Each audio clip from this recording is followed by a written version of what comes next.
हम हमारी सरकार की तरफ से सारी चीज़ निःशुल्क व्यवस्था की है और पूरी निःशुल्क व्यवस्था के साथ हम काम कर रहे हैं। जहाँ तक प्राइवेट लैब हैं जिनको 4 को सरकार ने अधिकृत किया है, पहले उसको 4500 रुपये प्रत्येक जांच का वो लेते थे। हमने उसको जो है 2400 रुपये कर दिया। और चूँकि ये बीमारी किसी को ये नहीं मालूम था कि ये इतनी बड़ी विपदा पूरी दुनिया पर आने वाली है, और नतीजा ये हुआ कि कोई तैयार नहीं था, किसी को ये नहीं जानकारी थी कि इस विपदा से निपटने के लिए हमको क्या तैयारी करनी है जी। जब शुरुआती दौर हुआ था, अलग अलग एसिम्प्टोमेटिक है, माइल्ड सिम्प्टोमेटिक है, कुछ मेजर हैं, तो जो बहुत मेजर हैं उनको वेंटिलेटर की आवश्यकता पड़ रही है, लेकिन जो एसिम्प्टोमेटिक हैं या माइल्ड सिम्प्टोमेटिक हैं वो सावधानी सतर्कता के साथ थोड़ी बहुत जो है सर्दी बुखार वगैरह की दवाइयाँ खाते हैं जी। और रेस्ट पे रहते हैं तो वो ठीक होते हैं। तो हम समझते हैं कि जब तक पूरे इसकी वैक्सीनेशन का कोई अभी तक कोई दवाई आई नहीं है, तब तक हमको सावधानी और सतर्कता के साथ चलने से ये समस्या का समाधान है।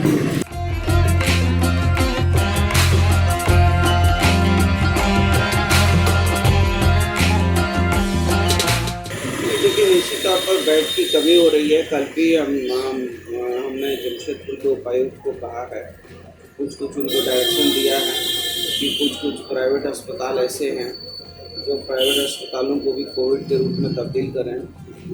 JRD कॉम्प्लेक्स है, उसमें भी हम लोग बेड वगैरह लगा रहे हैं, और कुछ स्कूल हैं, कुछ हॉस्टल हैं, उनको भी हम जो है इसमें शामिल कर रहे हैं। तो अभी हम इसकी संख्या जो है वो काफ़ी संख्या और बढ़ाने जा रहे हैं, क्योंकि प्रत्येक दिन जिस तरीके से मरीज को हम आइडेंटिफाई कर रहे हैं, फिर उसका सैंपल लेके जांच कर रहे हैं, और मरीज जितने ये बीमारी स्प्रेड हुई है तो निश्चित तौर पर हम लोगों को और आवश्यकता पड़ेगी, उस आवश्यकता के अनुरूप में और बेड बढ़ाने का कार्रवाई चल रही है पूरे राज्य स्तर।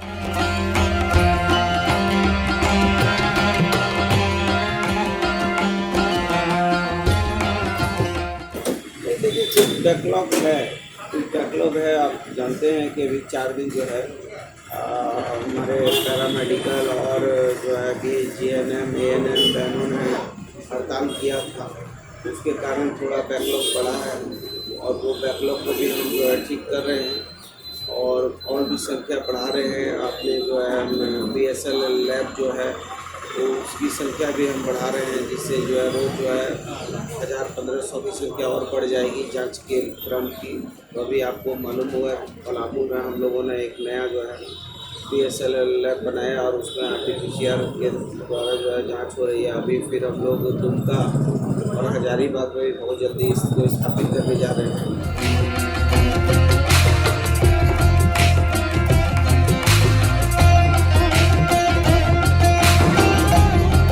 जो है व्यापारिक मानक के हिसाब से भी लोग जो है अफवाह वगैरह उड़ाते रहते हैं, ताकि जो है अव्यवस्था कायम हो। तो सरकार जो है कि सरकार के पास सारी व्यवस्थाएं अभी सारी चीज़ें हैं, और सरकार पूरी दृढ़ता के साथ इस पे लगी हुई है। हमको कोई ऐसी अव्यवस्था नहीं है कि जिसके लिए पैनिक होने की कोई आवश्यकता नहीं।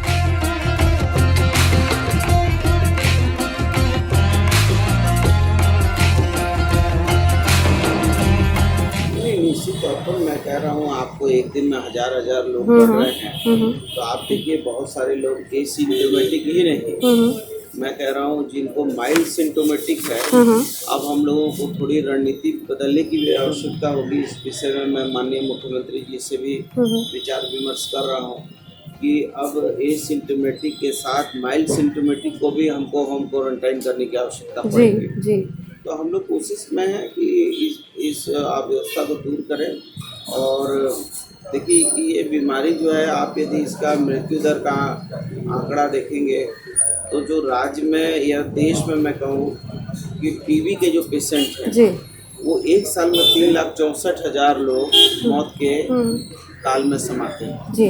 उस मृत्यु दर से ये बहुत ही मृत्यु दर कम है, लेकिन चूंकि ये एक ऐसा वायरस है जिस वायरस में स्प्रेड बहुत तेज गति में कर रहा है, इसको सोशल डिस्टेंसिंग के आधार पर ही रोका जा सकता है, सावधानी के आधार पर, थोड़ी सुरक्षात्मक दृष्टिकोण के आधार पर थोड़ी दूरी बना के किया जा सकता है। तो निश्चित तौर पर इस पे काम चल रहा है और लोगों में भी अवेयरनेस है और लोग भी जब अपने घरों से बाहर निकलते हैं तो स्वास्थ्य विभाग के मानकों को पूरा करते हुए निकलते हैं। तो मैं समझता हूँ कि इसको हम लोग जल्द काबू पर लाएंगे।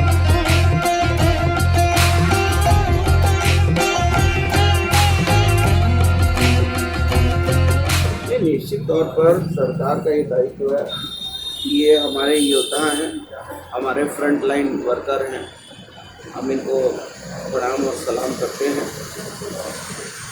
इसके लिए हम जितने भी हमारे कोरोना के योद्धा हैं, इन लोगों को 50 लाख रुपया की बीमा पॉलिसी से इन लोगों को जोड़ दिया गया है। जी, बहुत अच्छा। और साथ में इनको हम हर महीने इनको जो है 1 महीने का इंसेंटिव देने पर भी हम विचार कर रहे हैं। नियम नहीं है, लेकिन हम लोग ने अभी थोड़ा इसमें फेरबदल किया है। इसमें कई जगह हम थोड़ा CCTV वगैरह लगा रहे हैं, थोड़ा कुछ प्राइवेट एजेंसियों को भी हम दे रहे हैं। विशेष करके समस्याएं आती हैं क्योंकि जो हमारे ये आइसोलेशन वार्ड हैं या क्वारंटाइन सेंटर हैं, उसमें थोड़ी साफ सफाई की समस्या आने लगती वही है, कंप्लेन, हाँ, भोजन वगैरह की समस्या आती है।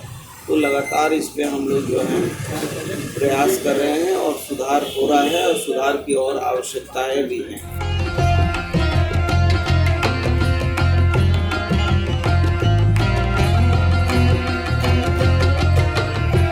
सरकार ने भी कुछ नए इस पे जो है काम किए हैं, तो उसको भी हम लोगों ने कुछ उसके नंबर्स वगैरह हैं उससे लोगों को जोड़ने की सलाह दी है। कुछ हमारा राज्य सरकार की तरफ से भी गाइडलाइन है, उसको भी हम लोग जो है मोबाइल वगैरह में भेज रहे हैं।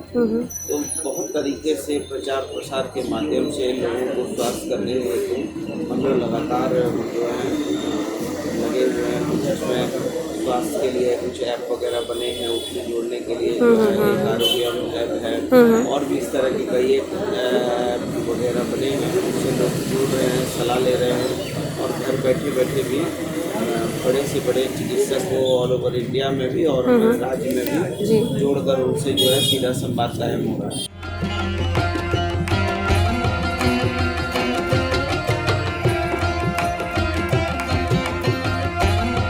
अभी तो हम सारे लोग जो हैं में अंधेरे में तीर चला रहे हैं। ये कहीं से कोई प्रमाणिकता नहीं है कि बॉडी का जो है प्रतिरोधात्मक क्षमता जो है ये बढ़ जाने से, ये दवाई खा लेने से हमको ये रोग नहीं है। ये एक देखिए, ये एक दिमाग में एक बैठा हुआ डर। लेकिन यदि सरकार इसमें बहुत सारे लोग हैं जो आयुर्वेदिक के हिसाब से लोगों को प्रतिरोधात्मक क्षमता बढ़ाने की बात कर रहे हैं। बहुत सारे लोग हैं जो होम्योपैथी की कुछ दवाइयां हैं उसको खाने के सुझाव और सलाह दे रहे हैं। हम झारखंड की जनता को, अब जैसे बाबा रामदेव ने एक दवाई लॉन्च कर दी कोरोनिल, तो कोरोनिल को लॉन्च कर दिया और ना उन्होंने भारत सरकार के गाइडलाइन को समझा, ना उनकी इस प्रयोगशाला में उन्होंने उसको जो है एग्जामिन किया। भारत का कोई गाइडलाइन, भारत आयुष्मान भारत जो है भारत सरकार के से उसको जो अप्रूवल नहीं मिला। अब उसको यदि हम अपने झारखंड में लागू करेंगे तो हम झारखंड की जनता को हम प्रयोगशाला का चूहा तो नहीं बना सकते हैं कि किसी ने भी अपना कोई दवाई जो है लाया और वो दवाई का कोई प्रमाणिकता नहीं है, उसकी कोई भारत सरकार ने उसको अधिकृत नहीं किया और हम उसको जो है कह दें कि नहीं ठीक है साहब, आप हमारे राज्य में इसको खिला दीजिए, लगा दीजिए। कल को कोई बड़ी विपदा हो जाएगी तो फिर क्या होगा? जवाबदेही किसकी होगी? हमारी सरकार की ये जवाबदेही है कि एक छोटे से विषय पर भी गंभीरतापूर्वक विचार करके, और जब मुद्दे ऐसे हों जो मानवीय दृष्टिकोण के हों, राष्ट्रीय दृष्टिकोण के हों, सामाजिक दृष्टिकोण के हों और इंसानियत से रिलेटेड हो, तो उसमें बहुत आवश्यक गंभीरता बरतनी बहुत नितांत जरूरी है। जरूर।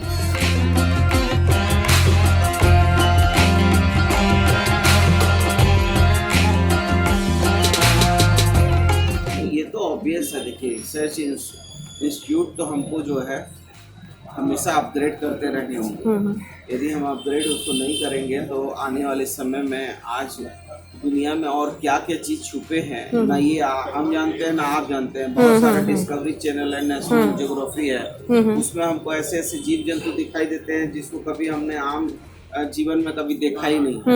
बहुत सारी ऐसी चीजें दिखाई देती हैं जो कभी हम हमारी और आपकी आंखों में आया ही नहीं। तो दुनिया बहुत बड़ी है। दुनिया में कल क्या होगा, कल ग्लोबल वार्मिंग जैसे बढ़ रही है, उससे कितनी तरह की जो है डिजीज बनेंगी। तो हमको तो अपनी संस्थाओं को संस्थागत रूप से आगे बढ़ाने के लिए उसको अपग्रेड करते रहना होगा और ये तो एक निरंतर चलने वाली प्रक्रिया है।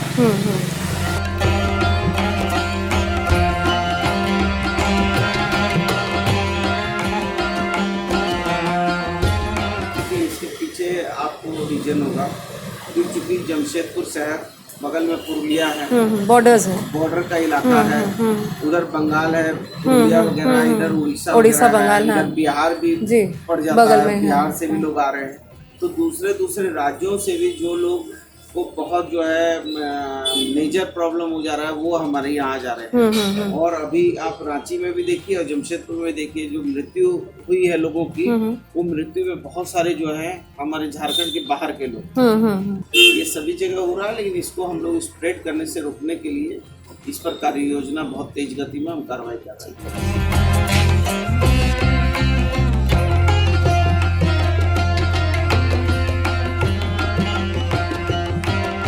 लॉकडाउन करना बहुत आसान है, लॉकडाउन करना बहुत ही आसान है, लेकिन न्यूटन की गति का तीसरा नियम क्रिया के विरुद्ध प्रतिक्रिया को भी समझने की आवश्यकता है। हमारी मंत्रिपरिषद ने हमारे माननीय मुख्यमंत्री को मंत्रिपरिषद ने इस विषय के लिए अधिकृत कर दिया है और लॉकडाउन बढ़ाना है घटाना है, ये बहुत सूक्ष्म विवेचना का विषय है। इस पर माननीय मुख्यमंत्री लगातार अध्ययन कर रहे हैं। हमको ये भी देखने की आवश्यकता पड़ रही है, यदि हम लॉकडाउन बढ़ाएंगे तो ऐसे ही जो है हमारा जो है झारखंड गरीबों का झारखंड है, इकोनॉमी बहुत प्रभावित है, भुखमरी हो जाए, लोग मरने लगे और तरह की प्रॉब्लम हो जाए। तो बहुत चीज़ों को ध्यान में रखते हुए हम उस पर विचार कर रहे हैं। इस पर माननीय मुख्यमंत्री जी अधिकृत हैं, लेकिन फिर भी हम अभी विशेष ध्यान रेड जोन कौन है, ऑरेंज जोन कौन है, ग्रीन जोन कौन है, इस पर ज़्यादा हम फोकस करके उसको आइडेंटिफाई करके उसमें ज़्यादा हम कोशिश कर रहे हैं कि वो जहाँ पर ज़्यादा संक्रमण के मरीज मिल रहे हैं उसको हम कैसे करके दूसरी तरफ से उसको जो है बाइफरकेट करें।